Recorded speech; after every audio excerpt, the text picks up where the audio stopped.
Podcast, les séries Les réseaux pédocriminels n'existent pas. Round 18, le réseau Cairns Born Again. Des réseaux pédocriminels en Irlande du Nord, 30 ans d'omerta par les autorités. Les médias nationaux irlandais évoquaient le 19 avril dernier l'ouverture d'une enquête judiciaire sur l'existence d'un réseau pédophile actif dans les années 80, donc 2017, et que certains soupçonnent d'être le symptôme d'une société dans laquelle on consomme littéralement des humains. Des disparitions en Irlande pour des enlèvements rituels ?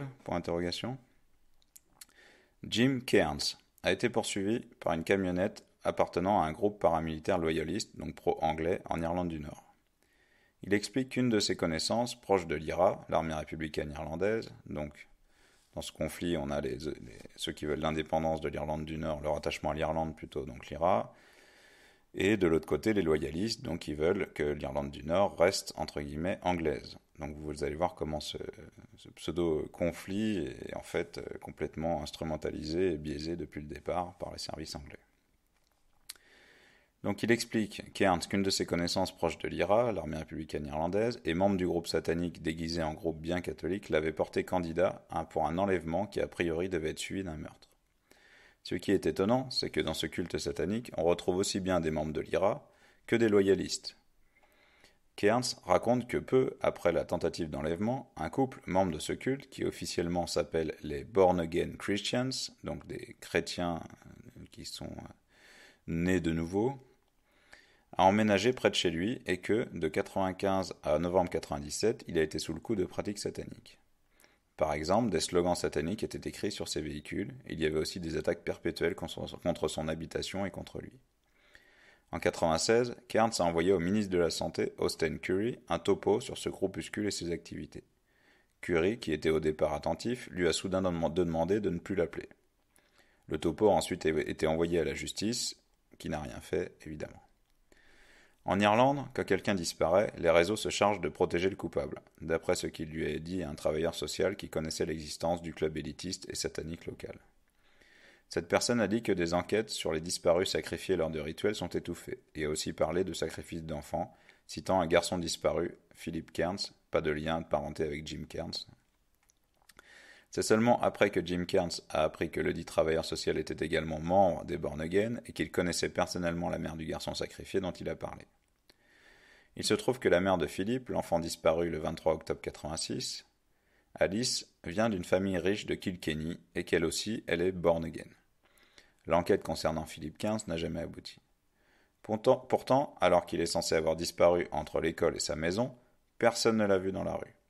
On a retrouvé son sac de cours 6 jours plus tard dans une rue passante, et après sa disparition, Philippe aurait été vu à Londres.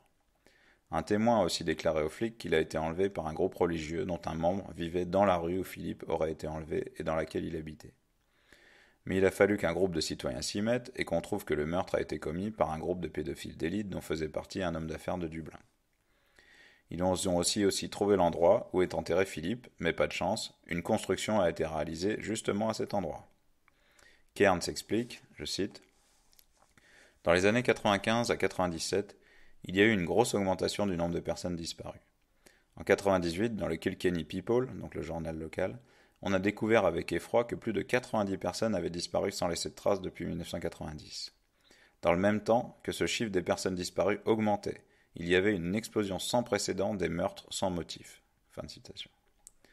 Cependant, les chiffres officiels montrent une certaine stabilité, avec en général un maximum de 53 personnes disparues et non retrouvées en 2009, la fourchette basse étant à 18 qui auraient disparu en 2010. Il y a 4,5 millions d'habitants en Irlande. Quelques cas de satanisme étouffés en Irlande. On a évoqué dans l'affaire du Kinkora Boys Home, un foyer pour garçons dans lequel le MI5 filmait des partouzes dirigés par Williams McGrath, Born Again lui aussi, le meurtre de Brian McDermott en 1973. Donc le MI5, ce sont les services secrets anglais pour l'intérieur. On a retrouvé son torse mutilé et un bras qui avait été brûlé dans un sac jeté dans une rivière proche du Kinkora Boys Home à Belfast, une semaine après sa disparition. Selon Cairns, et d'autres d'ailleurs, ce meurtre avait les signes d'un meurtre satanique. En 2003, les flics ont lancé un appel à témoins sur cette affaire qui reste dans les mémoires. Pour Cairns, c'est du côté de l'élite qu'il faut chercher les coupables. Toutefois, en 2008, on nous a désigné un coupable idéal, son frère William, qui aurait avoué le meurtre à son ex-femme 35 ans plus tard. William avait déjà un casier chargé et il aurait eu peur quand l'enquête a été rouverte en 2003. En 2001, on a retrouvé dans la Tamise le torse d'un garçon de 5 à 7 ans, de race noire, entre guillemets. On avait enlevé tout son sang et découpé ses membres. Et pas moyen de l'identifier, car aucun enfant de ce profil n'était porté disparu. L'enfant apparemment n'a pas été violé. Le contenu de l'estomac a révélé des traces d'un médicament contre la toux commun et une potion contenant des pastilles d'argile de quartz, des os d'animaux et de minuscules particules d'or. L'étiquette sur le short a montré qu'il était vendu exclusivement par Woolworths en Allemagne. Mais d'après l'analyse, l'enfant venait du nord-ouest de l'Afrique, probablement du Nigeria. Il a ensuite passé quelques semaines en Europe avant d'être tué. 3 semaines avant la découverte de ce garçon noir dans la Tamise, c'est le torse d'une fillette blanche de 5 à 7 ans qui a été retrouvé flottant dans le lac de Nuld, aux Pays-Bas. On lui avait aussi vidé son sang et on l'avait découpé. Un cas similaire aurait aussi été trouvé à Hambourg, en Allemagne, dans la même période. Ces meurtres ressemblent aux meurtres rituels de type vaudou pratiqués en Afrique, qui ont tendance à se multiplier au point qu'en 2001, l'Afrique du Sud a créé une commission spéciale pour étouffer ces affaires. En effet, 140 de ces meurtres rituels avaient été recensés l'année précédente. En 1997, un article paru dans le journal Kilkenny People reprenait les propos d'un politicien local, Gary O'Halloran, qui dénonçait un évêque, un responsable de la police et un ministre d'être des pédophiles. Il disait que les 2 flics leur ont fourni des enfants pendant des années. Et puis il y a cette affaire des Shankill Butchers, donc texto les bouchers de Shankill, un gang de loyalistes responsable de 23 meurtres rituels. Ils kidnappaient des Irlandais catholiques, y compris des femmes, les torturaient et les tuaient entre 75 et 82. Gérard McLaverty, une de leurs victimes, a été emmené le 10 mai 1977 dans une clinique de chirurgie abandonnée et on lui a coupé les poignets pour le vider de son sang et on l'a laissé pour mort. Mais il a survécu et identifié 8 membres du gang. L'un d'eux, Bobby Bates, était un born again.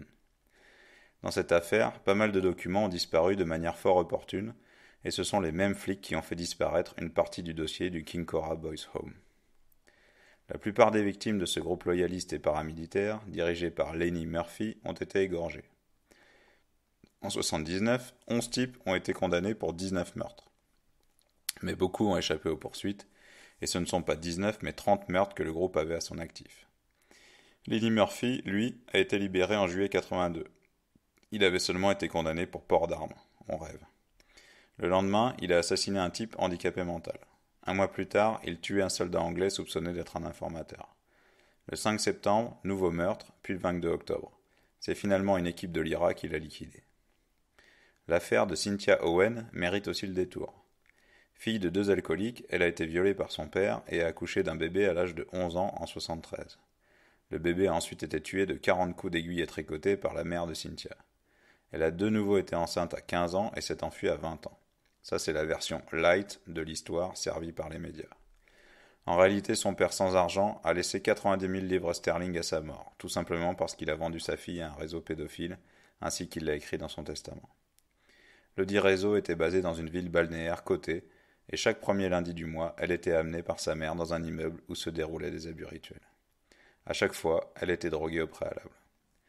Parmi les pervers, Cynthia Owen veut aujourd'hui que 7 types, dont 3 hauts flics, dont les identités sont connues des autorités, toujours vivants, soient jugés. Elle accuse les flics d'avoir étouffé l'affaire et d'avoir fait disparaître des preuves. Owen dit que c'est bien d'abus sataniques dont elle a été victime, via un réseau qui n'était pas organisé par son père mais par un autre. En outre, 3 de ses cousins se sont suicidés suite aux abus dont ils ont été victimes. Cairns évoque encore le meurtre de John Horgan, un enfant de 7 ans à Dublin en 1973. Le coupable du meurtre était son voisin de 16 ans, un sataniste, qui est parvenu à se procurer la Bible satanique d'Anton LaVey et qui a massacré le gamin qu'il gardait ce jour-là. Mais ce qui ne laisse pas d'étonner dans cette affaire, c'est que la police n'a pas autorisé d'autopsie sur le corps de l'enfant. Le meurtrier, Lorcan Bale, passe évidemment pour un dingue isolé, mais il se trouve qu'il était membre d'un groupe occulte. Bale avait ramassé la prison à vie, mais il a été autorisé à refaire sa vie en Angleterre, où il est devenu born again et traîne dans les églises. Apparemment, Lorca projetait d'enlever une fillette vierge pour la sacrifier. À l'époque, les autorités et les médias ont refusé de parler de ce meurtre, ça a été l'omerta. Et surtout, il ne fallait pas parler de satanisme, évidemment. Mais des dizaines d'années plus tard, les gens ont appris comment est mort John Organ. L'enfant a été crucifié dans le grenier de l'Orcan, lequel a bénéficié ensuite d'une aide précieuse de la part de personnes corrompues mais bien placées dans la police et la justice. La famille de Bale, qui avait dit qu'elle avait coupé les ponts avec l'Orcan alors que c'était faux, serait aussi protégée. Il semble même que le père de l'Orcan avait infiltré des groupes de prière catholiques dans la région de Dublin. Le meurtre est resté largement dans l'ombre jusqu'en 2011, quand un livre est paru sur le sujet, intitulé The Boys in the Attic. C'est là aussi, dans le rapport d'autopsie, qu'a été publié pour la première fois qu'on a appris comment l'enfant a été tué, matraqué à mort et crucifié. Et alors que personne n'avait encore entendu parler du procès de Lorcan Bale, dont le nom n'avait été cité jusque-là par personne, les autorités ont expliqué qu'il avait bien été jugé. Voilà qui a dû rassurer tout le monde. Là aussi, l'enquête a été rouverte en grande pompe, 40 ans plus tard. C'était en 2011, l'année où a été publié le livre The Boy in the Attic au sujet de cette affaire. On peut aussi ajouter que dans l'affaire du Kincora Boys Home, il se dit que des enfants étaient envoyés en Irlande au Birr Castle pour des rituels de type satanique. Ce château est aussi celui des comtes de Ross, qui ont été parmi les fondateurs du Hellfire Club. Parmi les entre guillemets, visiteurs de ce home pour jeunes garçons, il y avait pas mal de gratins, comme Lord Mountbatten, l'oncle du prince Philippe, qui a représenté Jimmy Savile au prince Philippe et qui a fini par sauter dans l'explosion de son bateau en 1979 avec 2 garçons à bord. Ou Anthony Blunt, un agent double URSS Angleterre, ou encore le Premier ministre ami de Jimmy Savile, Edward Heath, Heath, qui fréquentait également l'orphelinat de Jersey. Je vous renvoie à un autre podcast consacré à l'orphelinat de Jersey.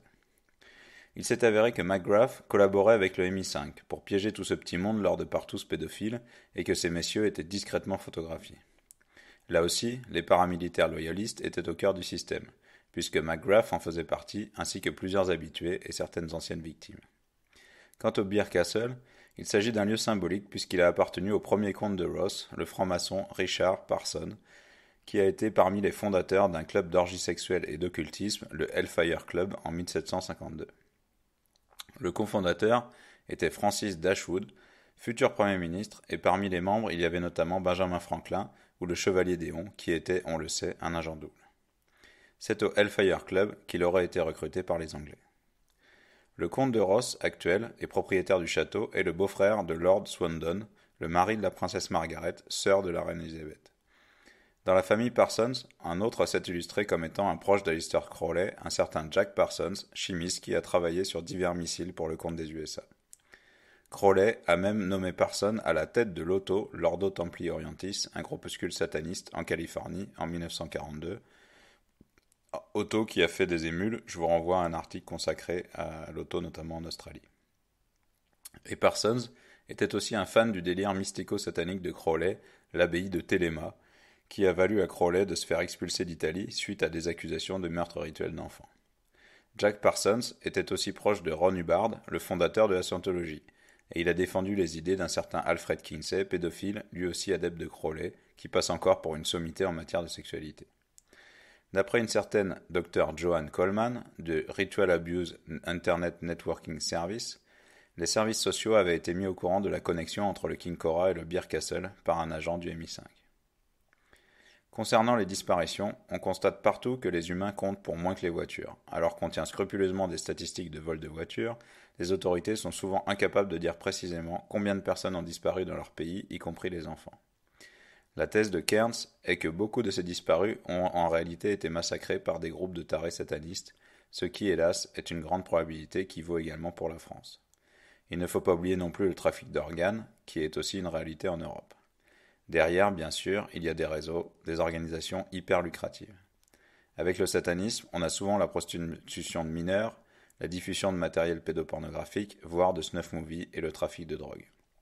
Cela rapporte, et on comprend que ces gens n'ont pas envie de cesser leur business, d'où l'absence de statistiques et donc d'évaluation du problème des disparitions. Chantage et réseaux pédophiles en Irlande du Nord. On a déjà vu comment la pédocriminalité sert à coincer des personnalités. En Angleterre, l'affaire du Kincora Boys Home à Belfast a montré comment le MI5 avait organisé un bordel pédophile pour coincer divers politiques loyalistes, donc pro-anglais, et avait couvert les activités de ces pédophiles pour mieux les utiliser. Cette semaine, on a appris que l'un des leaders de l'IRA était un agent double. Les services anglais disposaient de photos compromettantes de lui alors qu'il violait des enfants.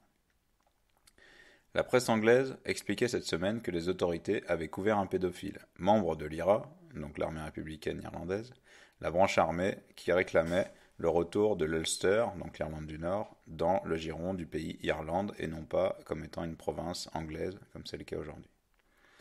Apparemment, les services anglais détiennent une photo des années 70 sur laquelle il viole un adolescent et une autre des années 50 sur laquelle il viole une fille de 14 ans. Grâce à cela, le dénommé Joe Cahill, l'un des leaders de l'IRA, proche du mouvement politique du Sinn Féin, a été transformé en agent double. Il lui était également facile de pousser l'IRA à mener divers attentats qui, au final, allaient décrédibiliser le mouvement et justifier une répression aveugle de la part des Anglais. C'est par exemple lui qui a permis de faire venir des armes depuis la Libye ou de collecter des fonds auprès des sympathisants républicains. Cahill passe aussi pour celui à qui on doit le processus de paix, qui finalement n'est qu'un renoncement des Irlandais. Autrement dit, il a vendu son pays aux Anglais. Ces dernières semaines, la nièce de Cahill a expliqué qu'elle avait été violée quand elle avait 16 ans par un autre leader républicain, Martin Morris, qui nie en bloc. Gerry Adams, leader du Sinn Féin, a de son côté protégé son frère pédophile qui a violé sa fille de ses 4 à ses 9 ans et qui le lui a avoué sans qu'il ne juge utile de le dénoncer auprès de la police. Liam Adams était également membre de l'IRA et en 88, il dénonçait l'existence de réseaux pédophiles en Irlande et en Irlande du Nord avec des gens puissants parmi leurs membres. Finalement, c'est lui qui a été condamné à 16 ans de prison. En 87, Liam, qui était en outre un mari violent, a avoué à son frère qu'il avait violé sa fille, et il a poursuivi une belle carrière à l'IRA ensuite, y compris auprès des mouvements de jeunes. Mais dans la famille, la pédophilie a l'air de se transmettre à travers les générations, puisque leur père aussi était un pédophile. On notera aussi qu'en 96, Liam Adams était carrément passé pour un chevalier blanc en menaçant d'exposer un réseau pédophile qui comprenait des personnalités parmi ses membres. Je cite: « Nous avons les noms de plusieurs personnalités du business dont nous sommes sûrs à 100% qu'ils sont impliqués, avait-il déclaré. Évidemment, rien n'est venu. L'IRA, les renseignements et les pédophiles. L'ami Jimmy Savile, pédophile devant l'Éternel, n'hésitait pas à menacer ceux qui le dérangeaient de leur envoyer ses copains de l'IRA pour les éliminer. Je cite, il disait qu'il n'avait qu'un coup de fil à passer. Il est étonnant qu'une icône anglaise et pédophile notoire soit protégée par l'armée républicaine irlandaise. Savile, en effet, s'est souvent rendu en Irlande pour ses œuvres de charité, entre guillemets. D'ailleurs, il s'est rendu dans des orphelinats et hôpitaux partout dans le pays pour ce motif, violant au passage quelques enfants vulnérables. Il était aussi devenu une cible privilégiée pour du chantage et des pressions pour les renseignements anglais. En 2013, la presse irlandaise évoquait le cas d'un ancien de l'IRA qui s'est ensuite rapproché du Sinn Féin avant de s'opposer au processus de paix et qui était pédophile. Mais on l'a laissé quitter l'Irlande du Nord. En 2005, ce type avait été impliqué dans l'agression et le meurtre totalement gratuit d'un père de famille, Robert McCartney. Comme je suis mauvaise langue et que je connais bien l'infiltration des mouvements indépendantistes par les services, je ne peux m'empêcher de penser que lui aussi a été grillé par les services anglais, qui l'ont ensuite poussé à mener des actions violentes et l'ont protégé. Dans cet article, le journaliste mentionnait l'habitude qu'avait l'IRA d'étouffer les histoires de pédophilie dans ses rangs. Je cite: « Deux des hommes présents lors du meurtre de McCartney étaient bien connus localement comme étant des pédophiles, mais ils étaient protégés par l'IRA à Belfast, lit-on dans l'article. » Fin de citation. Quel hasard! Depuis les années 70, plusieurs leaders de l'IRA, probablement organisés en réseau, ont été grillés pour des actes de pédophiles qui ont toujours été étouffés. Et comme par hasard, on a appris fin 2011 que, je cite, « la moitié de tous les chefs de l'IRA travaillaient pour les services de sécurité anglais. » Fin de citation. Justement à la même époque et jusqu'à la fin des troubles en 1998. Un commissaire qui avait enquêté sur l'IRA avait déclaré que sur 210 membres de ce groupe terroriste qu'il avait arrêté au cours de sa carrière, seulement 3 ne travaillaient pas pour les renseignements, et certains travaillaient même pour plusieurs agences en même temps. Gerry Adams lui-même est un ancien de l'IRA, bien qu'il le nie fermement, et très probablement du MI6. Est-ce pour cela que son frère est longtemps passé pour un intouchable? Même le chauffeur de Gerry Adams était une recrue des renseignements anglais. Mais il n'a certainement jamais entendu parler du frère pédophile de son patron. Denis Donaldson, le porte-parole du Sinn Féin et bras droit de Gerry Adams, a lui aussi toujours travaillé pour le MI5. Il a finalement été assassiné en 2005. Il y a aussi l'agent Carroll, de son vrai nom Martin McGarflan, qui a contribué à plus de 50 meurtres au nom de l'IRA alors qu'il était un agent du MI5 et des unionistes. On a aussi appris que l'IRA avait fait passer un certain nombre de ces pédophiles depuis l'Irlande du Nord vers l'Irlande, ce qui ne rassure pas vraiment les habitants. Selon Jerry Adams, d'autres ont été liquidés. En novembre 2014, on découvre que 2 frères pédophiles membres de l'IRA ont été relocalisés en Irlande après que l'organisation ait découvert qu'ils étaient devenus des agents de renseignement pour les Anglais qui les faisaient chanter. Ces 2 frères ont pu poursuivre leurs agressions sexuelles de mineurs sans être inquiétés une seule fois et même rester à l'intérieur de l'IRA. Bordel pédophile chez les unionistes. Si une bonne partie de l'IRA était contrôlée par le MI5 et si les affaires de pédophilie étaient couvertes, il en allait de même en face du côté des unionistes, les protestants pro-anglais. C'est notamment l'affaire du Kinkora Boys Home dont on a déjà parlé. Il s'agissait d'un foyer pour jeunes garçons tenu par une recrue du MI5 et militant unioniste, John McGrath, et où défilaient un certain nombre de personnalités telles que l'oncle du prince Philippe, Lord Mountbatten, ou l'agent double anglais et russe Anthony Blunt. Non seulement le foyer avait été transformé en bordel, mais en plus les jeunes, tous des garçons, étaient trimballés à droite, à gauche pour être livrés à des pédophiles. Cela s'est arrêté en 81, quand la presse a évoqué des actes pédophiles qui étaient commis au Kinkora. Au final, McGrath et 2 autres membres du staff ont pris quelques années de prison pour avoir été des pédophiles isolés, toujours la même histoire, mais en bande quand même, comme Dutroux par exemple. On vient d'ailleurs d'apprendre que l'enquête ne sera pas rouverte, finalement, dans le cadre d'une révision générale de toutes les affaires de réseaux pédophiles déjà étouffées à travers tout le Royaume-Uni, comme quoi le sujet reste sensible 40 ans après. Remarquez, la dite enquête est dirigée par Fiona Woolf, grande amie du ministre de l'Intérieur Leon Brittain, celui qui fait disparaître les dossiers pédophiles plus vite que son ombre. Il aurait été intéressant de rouvrir l'affaire du Kinkora, car entre la vérité judiciaire et la vérité, c'est la fosse des Mariannes.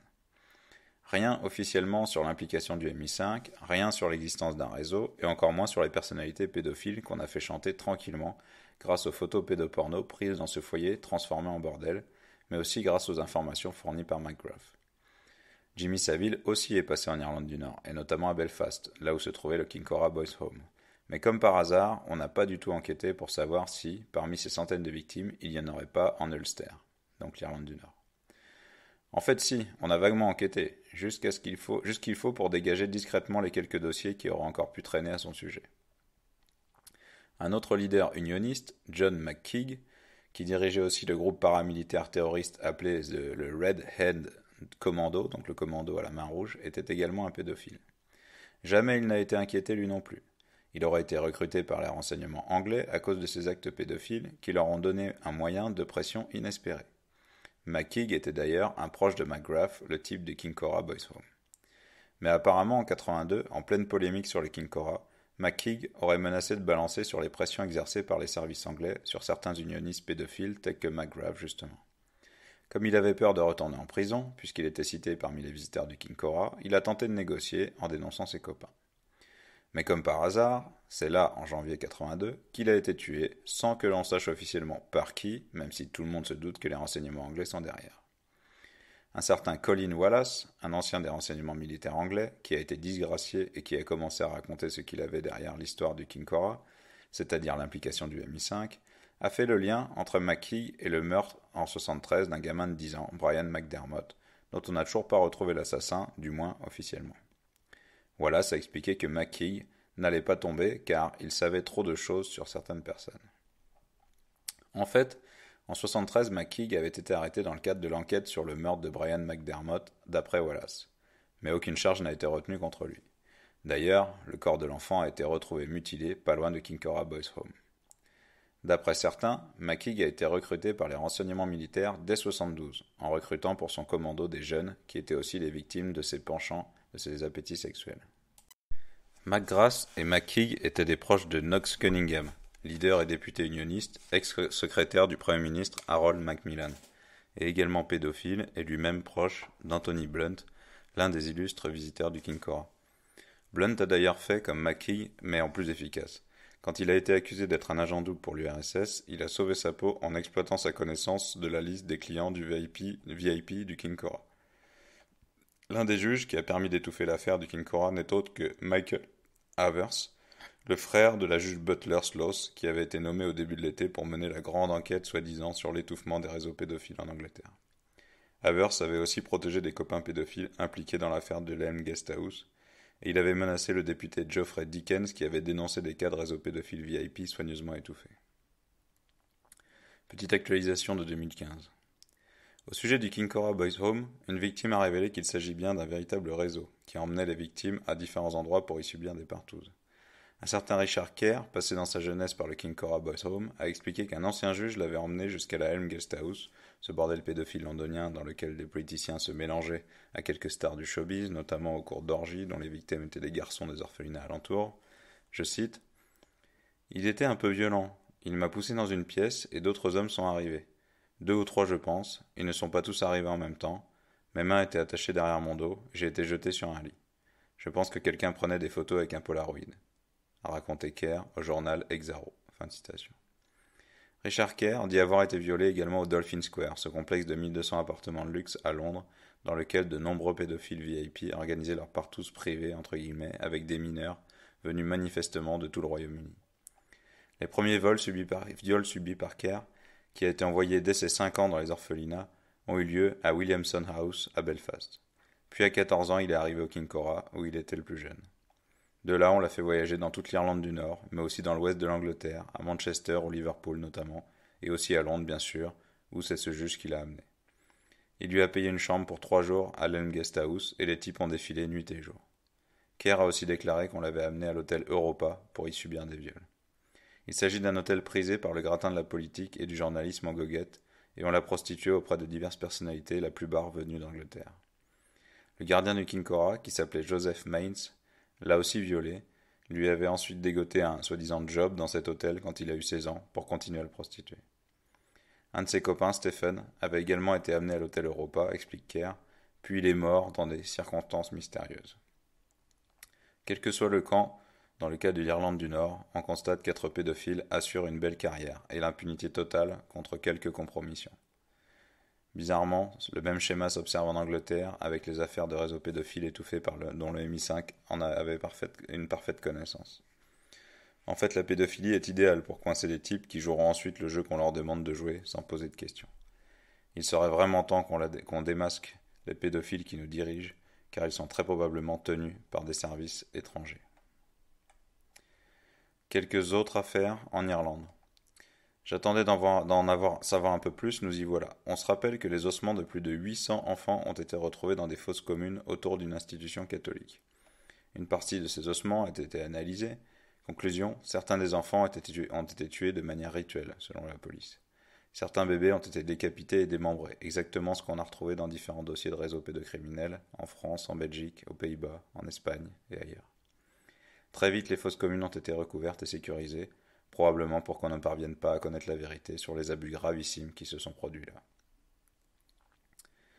Réseau pédocriminel en Irlande du Nord, 30 ans d'omerta par les autorités. Les médias nationaux irlandais évoquaient le 19 avril l'ouverture d'une enquête judiciaire sur l'existence d'un réseau pédophile actif dans les années 80 dans le comté de Fermanagh, en Irlande du Nord. Plusieurs victimes se sont fait connaître ces dernières années, et toutes évoquent l'existence d'un réseau pédophile dans la région, centré autour d'un chauffeur de bus. Du côté de l'affaire du réseau du Kinkora, des liens avec les barbouzes anglaises, qui terrorisaient les républicains irlandais, deviennent évidents, le tout avec la protection du MI6. L'affaire a été étouffée, comme le montrent les derniers éléments de l'enquête menée par les journalistes locaux. La police vient par exemple d'admettre, ce qu'on savait déjà puisque les victimes ont tenté de dénoncer les faits, qu'elle était au courant des accusations d'agression sexuelle et de viol sur mineurs qui pesaient contre le chauffeur du bus. Le principal accusé par ces victimes est un ancien chauffeur de bus, donc David Sullivan, qui a été retrouvé assassiné en 1998 lors d'une vague d'accusations contre divers pédophiles. Ce crime est resté impuni. Si des victimes se sont mises à parler dans ce pays, où l'omerta est très prégnante, c'est parce qu'un média local, l'Impartial Reporter, s'est mis à enquêter sur les abus sexuels commis depuis des dizaines d'années dans le pays. L'affaire Sullivan. Donc David Sullivan avait agressé des mineurs, notamment ceux qu'il transportait dans son bus, jusqu'à son meurtre en 1998. Une de ses victimes, aujourd'hui âgée de 45 ans, a expliqué récemment à la police que Sullivan l'avait agressé une douzaine de fois quand il avait 12-13 ans. Il l'a aussi vu agresser d'autres garçons. Apparemment, Sullivan se baladait dans son bus un peu partout dans le secteur, à la recherche de victimes qu'il embarquait sans se soucier de rien. D'après les médias, en première ligne donc l'Impartial Reporter, Sullivan avait le profil parfait du prédateur isolé. N'ayant pas vraiment de vie, il n'avait que sa vieille mère, disait-on, et passait ses journées seul. Et puis, alors que des accusations contre lui commençaient à parvenir jusqu'aux forces de police, Sullivan a disparu un jour d'août 98. Très vite, les enquêteurs ont considéré que Sullivan avait été liquidé.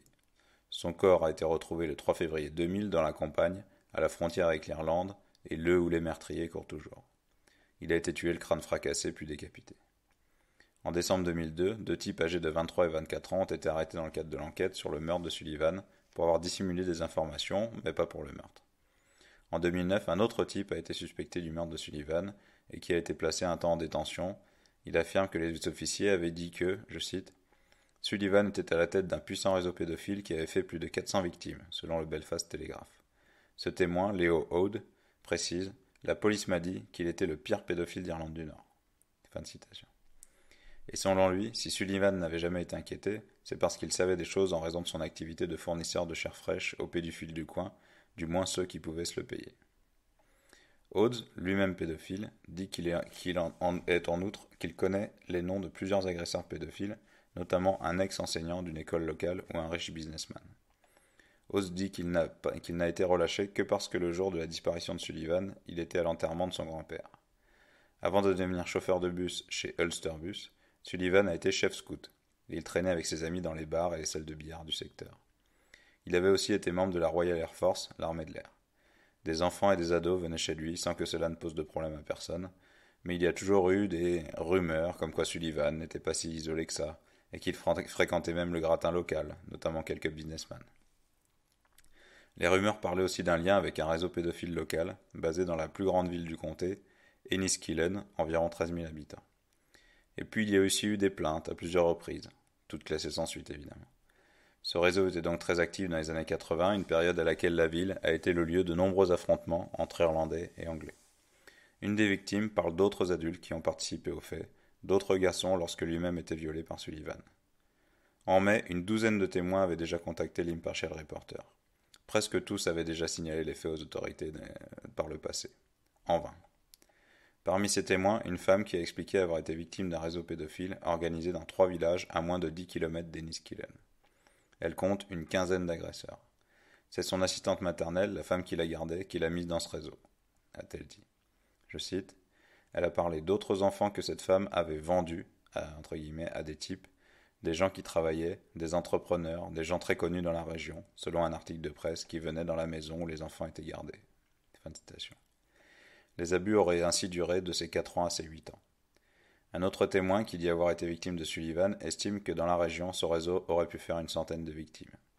Une autre femme a déclaré qu'à la même époque et pendant plusieurs années, son frère a été régulièrement drogué et violé par Sullivan. Elle ajoute que la famille avait tenté de déposer plainte mais qu'on leur avait dit de ne pas entamer de procédure. D'après les journalistes qui enquêtent sur cette histoire, les mêmes noms de protagonistes, les mêmes lieux apparaissent dans les différents témoignages alors que ces personnes ne se connaissent pas. Si une enquête judiciaire a été ouverte à la suite des articles dans la presse, les victimes n'ont aucune confiance dans la suite de la procédure.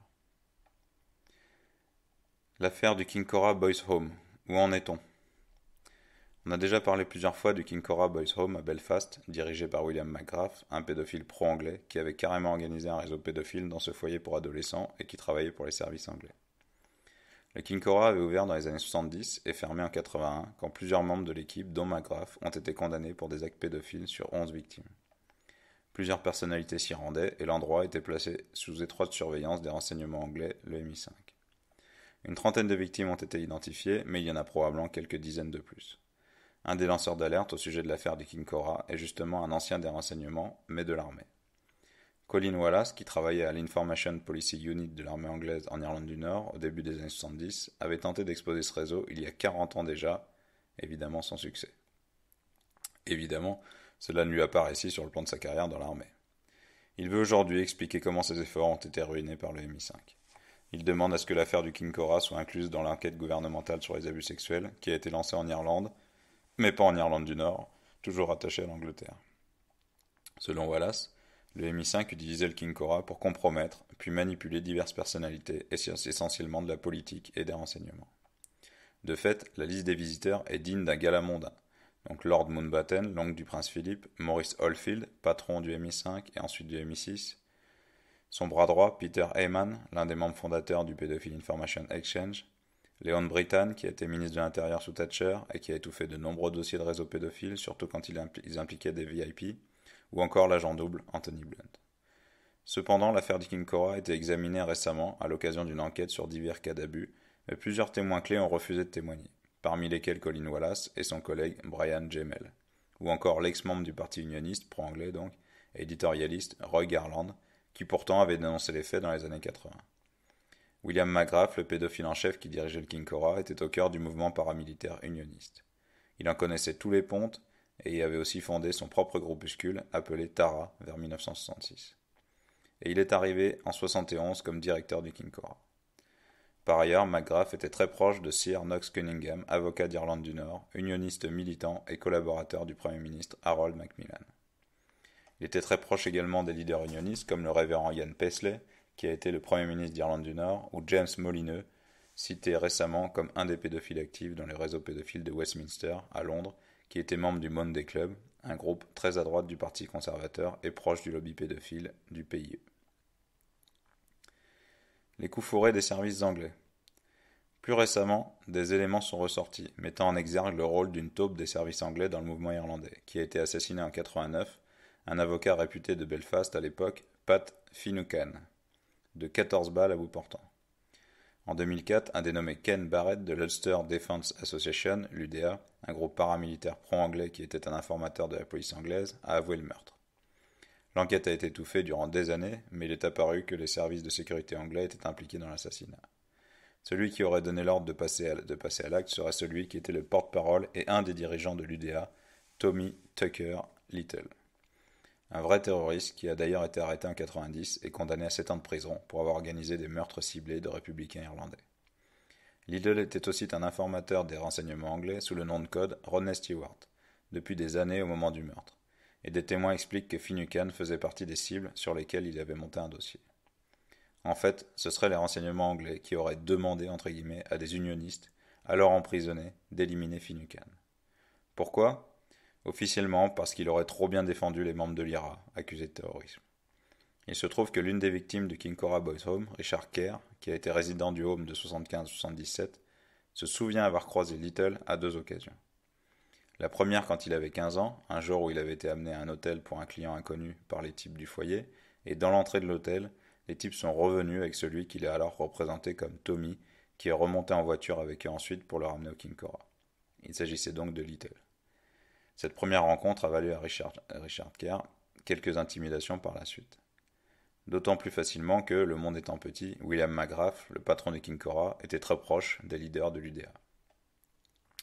La seconde fois, c'était encore une fois où l'on amenait vers un client dans un hôtel, mais ce jour-là il était accompagné par des gros bras, soit des proches, soit des membres de l'UDA. À un moment de la soirée, ils se sont retrouvés dans un bar où Little était présent. Puis Kerr a été envoyé dans la chambre d'un type avant que Little et ses gros bras le ramènent au Kinkora. Par la suite, Kerr a croisé plusieurs fois les gros bras de l'UDA, notamment à une soirée loyaliste à Belfast. Il a aussi été violé plusieurs fois par un ami McGrath, John McKeag, un leader politique unioniste, fondateur en 1972 d'un commando particulièrement meurtrier, le Red Head Commando. Il a aussi été le garde du corps de Ian Paisley et selon certains était fan de délire occultiste. Les viols se déroulaient au Girton Lodge Hotel, juste à côté du Kinkora, où Little, McKeag et leurs amis terroristes pro-anglais se retrouvaient régulièrement. Les connexions londoniennes du Kinkora. Kerr a aussi été envoyé en Angleterre, toujours pour servir d'objet sexuel aux politiciens pédophiles et à leurs amis. Là, il a par exemple été violé à Manchester par Cyril Smith, ce député contre lequel 144 plaintes pour viol sur mineurs ont été déposées en vain et qui était protégé par le MI5. Kerr semble même avoir fait le tour d'un certain nombre de hauts lieux de pédocriminalité. Il explique avoir été violé au Dolphin Square et à l'Elm Guest House à Londres. Parmi ceux qui l'ont violé, Kerr cite Cyril Smith, Peter Hyman et son bras droit Maurice Oldfield. Cet hôtel était aussi cité par Colin Wallace comme un lieu de rendez-vous des unionistes où des activités pédophiles avaient lieu, comme à l'hôtel Park Avenue ou l'Europa Hotel dont on a déjà parlé, où Richard Kerr a été prostitué avant d'y travailler grâce à un job proposé par le réseau. Par ailleurs, Wallace a expliqué que selon les informations qu'il avait obtenues dans les années 70, plusieurs garçons passés par la Kinkora s'étaient retrouvés embarqués dans les activités paramilitaires de l'UDA. Une autre taupe des renseignements de l'armée anglaise à l'UDA, un dénommé Baker, a déclaré en 1988 au maire de Londres, Ken Livingstone, que les dirigeants de l'UDA savaient pour le réseau pédophile du Kinkora, que des politiciens d'Irlande du Nord étaient impliqués et que les renseignements anglais avaient organisé ce système. Le MI5 était lui aussi parfaitement au courant de ce qu'il se passait au Kinkora, mais Colin Wallace et Brian Gemmell n'ont jamais pu pousser leurs enquêtes à ce sujet pour la simple raison que le MI5 faisait pression sur les pédophiles VIP qui en profitaient. Richard Kerr a mis longtemps à parler parce qu'après avoir pu quitter sur le réseau, il a été régulièrement menacé. Puis dans les années 80, quand l'affaire du King Cora a émergé et que McGrath et deux autres types ont été plus ou moins condamnés, le réseau a changé de stratégie et a assuré son aisance matérielle, par exemple en lui fournissant un grand appartement à Oxford Street alors qu'il avait des revenus limités. Même si, de temps en temps, des flics en civil ou en uniforme ou des agents des services de renseignement venaient le voir pour lui rappeler qu'il fallait se taire, à l'époque déjà, Ian Pesley lui avait bien expliqué qu'il ne fallait rien dire au sujet des Anglais qui venaient au King Cora. Une autre victime de King Cora, Clint Massey, a déclaré qu'au King Cora, il y avait, je cite, des tas de gens de Londres. Le frère de Richard Kerr, Alan, a suivi le même parcours. Violé dans les foyers de Belfast par des amis de McGrath, il a été envoyé à Londres au milieu des années 80 où il a été violé à nouveau dans le même circuit que son frère.